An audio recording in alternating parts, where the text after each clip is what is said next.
હાલોલ પનોરમાં ચોકડી પાસે 3 ટ્રાન્સપોર્ટમાંથી પ્રતિબંધિત પ્લાસ્ટિક જબલાનો જથ્થો રવાના થાય તે પહેલા ટાસ્ક ફોર્સની ટીમે છાપો મારી 70 લાખનો મુદ્દામાલ જપ્ત કરી કાયદેસરની કાર્યવાહી હાથ ધરાઈ છે। હાલોલ જીઆઈડીસી સહિત આસપાસ વિસ્તારમાં હજુ પણ સરકારે બેન્ડ લગાવેલ પ્રતિબંધિત પ્લાસ્ટિક જબલાનું ઉત્પાદન કરી ચોરી છુપે કેટલાક ચોક્કસ ટ્રાન્સપોર્ટરોની મિલીભગતથી માલ રાજસ્થાન, યુપી, એમપી સહિત પરપ્રાંતમાં મોકલાઈ રહ્યો છે અને હાલમાં પનોરમા ચોકડી પાસે આવેલ નીજલ કમ્પાઉન્ડમાં આવેલ અત્રી લોજિસ્ટિક, વીએન લોજિસ્ટિક અને ગગન રોડ લાઇન્સ ટ્રાન્સપોર્ટ સહિત 3 ટ્રકો અને એક ટાટા ટેમ્પોમાં પ્રતિબંધિત પ્લાસ્ટિકના જબલાનો જથ્થો રવાના થવાનો છે ની ચોક્કસ બાતમી ચીફ ઓફિસર અને ટાસ્ક ફોર્સના અધિકારી હિરલ ઠાકરને મળતા જીપીસીબી પોલીસ સહિતની ટીમે ટ્રાન્સપોર્ટ પર છાપો મારતા એક સમય નાસભાગ મચી ગઈ હતી। તપાસ કરતા 3 ટ્રાન્સપોર્ટ સહિત લોડ થઈ રહેલા 3 ટ્રકો અને એક ટેમ્પોમાંથી પ્રતિબંધિત જબલા 57 ટન કિલો 70 લાખનો મુદ્દામાલ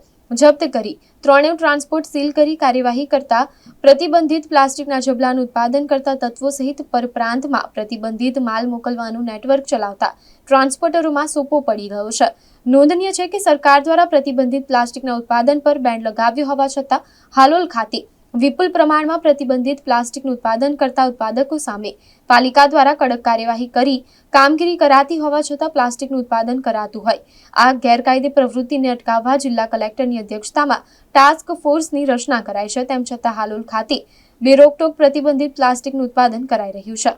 આજે ટાસ્ક ફોર્સ કમિટી દ્વારા જે ટ્રાન્સપોર્ટરો છે અને લોજિસ્ટિક હબ છે એના ઉપર આજે રેડ કરવામાં આવી અને 3 લોજિસ્ટિક જે યુનિટ હતા એમાં ચોંકાવનારી બાબત એ હતી કે ત્યાંથી બંધ થયેલી જે કંપની હતી જેને ટાસ્ક ફોર્સ કમિટીએ પહેલાં સીલ કરેલું હતું એવી